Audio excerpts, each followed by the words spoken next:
हाँ जी, जय हिंद दोस्तों। और आप सब कैसे हैं? आई होप आप सब बहुत अच्छे होंगे और बहुत अच्छी आपकी तैयारी भी चल रही होगी।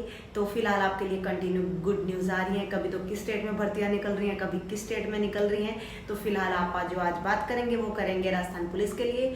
आप सबके पहले बहुत सारे कमेंट भी आ चुके हैं, मैसेज भी आ चुके हैं कि मैडम कोई ये राजस्थान पुलिस के लिए अपडेट लेके आओ। तो मैं पहले इसलिए नहीं लेके आई क्योंकि कोई नोटिफिकेशन नहीं आया था और झूठ मूठ की वीडियो बनाने का कोई फायदा नहीं था, क्योंकि मैं चाहती हूँ आपको जितनी भी अपडेट मिले वो बिल्कुल रियल वाली मिले, जो पीछे से रियल नोटिफिकेशन आते हैं वही अपडेट मिले। आज है वो मैं आपके लिए अपडेट लेके आ चुकी हूँ। तो राजस्थान के जो सीएम साहब है उनके पास कुछ दिन पहले एक फाइल गई थी कि राजस्थान पुलिस में इतने पद हैं वो खाली पड़े हैं, तो उनको भरने की मंजूरी दी जाए। तो उस फाइल को मंजूरी मिल चुकी है। तो बहुत ही जल्दी आप सबको ये गुड न्यूज़ मिलने वाली है कि आपके जो फॉर्म है वो स्टार्ट हो चुके हैं। लेकिन फाइनल नोटिफिकेशन आ चुका है कि 3578 पदों पर आपकी जो राजस्थान पुलिस की भर्ती है वो होने वाली है। तो चलो अभी हम बात करेंगे कि हमारी एज कितनी होनी चाहिए, क्या कुछ हमारे पास स्टडी में होना चाहिए, कब फॉर्म निकलेंगे, कब भरे जाएंगे, तो पूरी डिटेल में हम बात करेंगे। तो ये बात तो आप सबको भी पता है कि राजस्थान में है वो विधानसभा के इलेक्शन आने वाले हैं और किसी भी स्टेट में आते हैं तो वहाँ पे भर्तियाँ निकलती हैं और कंप्लीट भी की जाती हैं। तो अभी जो विधानसभा की इलेक्शन की डेट है वो नवंबर या दिसंबर तक आ जाएगी और जैसी डेट आ जाती है उसी टाइम हमारी लग जाती है आचार संहिता। और आचार संहिता में आप सबको पता है कि कोई भी हमारी नई अपडेट, कोई भी नया काम है वो स्टार्ट नहीं किया जाता। तो मेरे ख्याल से तो ये भर्तियाँ हैं वो नवंबर से पहले कंप्लीट हो जानी चाहिए। जो राजस्थान पुलिस की भर्ती है वो नवंबर से पहले कंप्लीट हो जानी चाहिए। और यदि कंप्लीट भी नहीं होगी उससे पहले हमारा जो फॉर्म है वो भी निकल चुका होगा और फिजिकल और पेपर है यहाँ तक हो चुका होगा। जो बिल्कुल फाइनल लिस्ट है शायद वो जो हमारे इलेक्शन के बाद लगाएं, लेकिन आचार संहिता से पहले शायद फिजिकल और एग्जाम का काम बिल्कुल कंप्लीट कर देंगे। और यदि बिल्कुल स्पीड से काम चला तो शायद हमारी भर्ती भी आचार संहिता से पहले कंप्लीट हो जाएगी। लेकिन इतना कंफर्म है कि नवंबर के लास्ट या फिर दिसंबर के फर्स्ट वीक तक हमारी जो विधानसभा के इलेक्शन की जो तारीख है वो बिल्कुल कंफर्म हो जाएगी। और कंफर्म होते हमारी आचार संहिता लग जाती है और आचार संहिता लगने से पहले शायद तो ये भर्ती बिल्कुल कंप्लीट करवा देंगे। और नहीं होगी तो आपको पता ही फिजिकल और जो रिटर्न का है वो तो हमारा कंप्लीट हो चुका होगा। तो चलो अभी हम बात करते हैं कि इस बार है हमारा वो क्या कुछ चेंज हुआ है राजस्थान पुलिस में। तो पहले जो हमारा पेपर होता था लेकिन अब की बार है वो चेंज कर दिया गया है। अब की बार जो होगा वो हमारा होगा पहले फिजिकल होगा और फिजिकल में किन किन को बुलाया जाएगा और कौन कौन फॉर्म फिल कर सकते हैं इस बारे में अभी हम बात करेंगे। फॉर्म वही फिल कर सकता है जिसने सीईटी का एग्जाम दिया था और सीईटी में 40% से ऊपर जिसके मार्क्स हैं वो बंदा ये फॉर्म फिल कर सकता है। तो आप सब बताना कि आपने सीईटी का एग्जाम दिया था या नहीं दिया था, और यदि आपने दिया था तो आपके 40% से ऊपर मार्क्स हैं तो आप जरूर बताना मेरे को कमेंट बॉक्स में।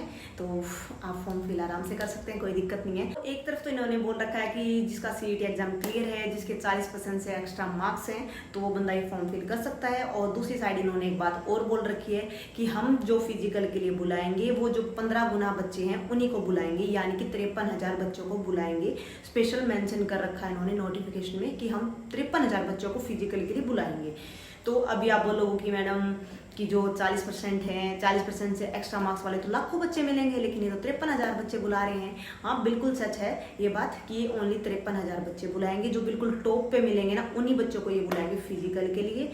और अब बात ये खुद ही सोचो, आप जो पहले फॉर्म निकलते थे तो कम से कम 15 या 20 लाख बच्चे जो फॉर्म फिल करते थे, पहले पेपर देते थे, क्योंकि पहले पेपर होता था फिर फिजिकल होता था। अब की बार पहले फिजिकल हो रहा है फिर पेपर हो रहा है। तो 15-20 लाख जो बच्चे हैं वो पेपर के लिए बैठते थे, फिर उसके बाद जिनका क्वालिफाई होता था फिर वो देते थे फिजिकल। लेकिन अब तो देखो ओनली 53,000 बच्चों में कॉम्पिटिशन है। ये बात देखो आप कि ओनली 53,000 बच्चों में है वो कॉम्पिटिशन है। और पेपर के लिए बुलाएंगे वो बुलाएंगे ओनली 8 गुना बच्चे। फिर उन्होंने एग्जाम क्लियर कर दिया, फिर बुलाया जाएगा मेडिकल के लिए और जो फाइनल लिस्ट लगेगी उन 8% बच्चों में से चुना जाएगा। जो 15 गुना बच्चे स्टार्टिंग में बुलाए गए थे वो बिल्कुल जो 40% में जो बिल्कुल स्टार्टिंग वाले बिल्कुल टॉपर बनते थे उनको 15 गुना में बुलाया गया था। जो 8 गुना के अंदर इंक्लूड होते हैं वो 8 गुना बुलाए जाएंगे फिर पेपर के लिए। और पेपर लेने के बाद जो स्टार्टिंग के बिल्कुल टॉपर बंदे होंगे उनको बुलाया जाएगा फिर मेडिकल के लिए। जो 3578 बंदे लास्ट में सिलेक्ट किए जाएंगे, 53,000 में से 3578 बच्चे सिलेक्ट किए जाएंगे लास्ट में। तो देखा जाए तो एक तरफ तो बिल्कुल ही थोड़ा सा कंपटीशन रह गया है क्योंकि पहले लाखों में कंपटीशन होता था और अब बिल्कुल 53,000 में से कंपटीशन रह गया है। पहले आपको ही पता 20-20, 25-25 लाख फॉर्म फिल करते थे। चलो अभी हम बात करते हैं कि हमारी कितनी उम्र होनी चाहिए तब हमारा फॉर्म फिल होगा।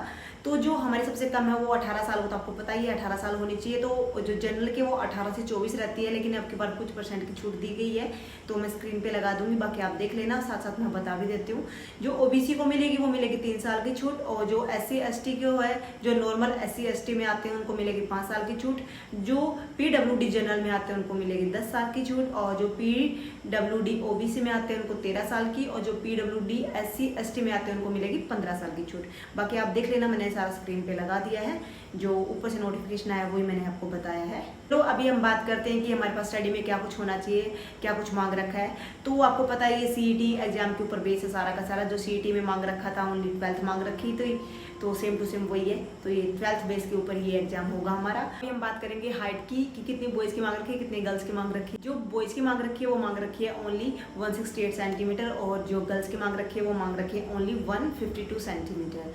और इसके साथ साथ गर्ल्स का चेस्ट का कुछ भी नहीं है, लेकिन बॉयज के लिए चेस्ट का बोला गया है कि जो हमारी नॉर्मल चेस्ट है बिना फुलाए वो हमारी 81 सेंटीमीटर होनी चाहिए, और फुलाने के बाद है वो हमारी 86 सेंटीमीटर होनी चाहिए। मतलब कि 81 और 86, मतलब कि बिना फुलाए और फुलाने के बाद हमारा जो चेस्ट का डिफरेंस है वो 5 सेंटीमीटर का होना चाहिए। और फिर हम बात करते हैं कि हमारा वेट कितना होना चाहिए, लेकिन बॉयज़ के लिए इसमें वेट की कोई कैटेगरी नहीं रखी गई है, जो नॉर्मल हाइट के अकॉर्डिंग चलेगा। लेकिन लड़कियों के लिए स्पेशल बोला गया है कि 47.5 किलो हमारे अंदर वेट होना ही चाहिए, इससे नीचे हमारा वेट है वो नहीं चलेगा। 47.5 का जो हमारा लाइन बॉर्डर लाइन बताई गई है, 47.5 किलो वेट हमारे अंदर होना ही होना चाहिए। तो जिसका कम है वो खाना पीना स्टार्ट कर दो, और जिसका ज़्यादा है ओवर वेट लग रहा है, ताकि आपको कम करना चाहिए क्योंकि इससे हमारा फिजिकल है उसमें दिक्कत आएगी, तो वो कम करना स्टार्ट कर दो। जिसका बिल्कुल कम लग रहा है वो क्योंकि पहले फिजिकल हो रहा है और फॉर्म निकलते ही कभी भी फिजिकल के लिए डेट दे देंगे, क्योंकि ऐसा तो है नहीं।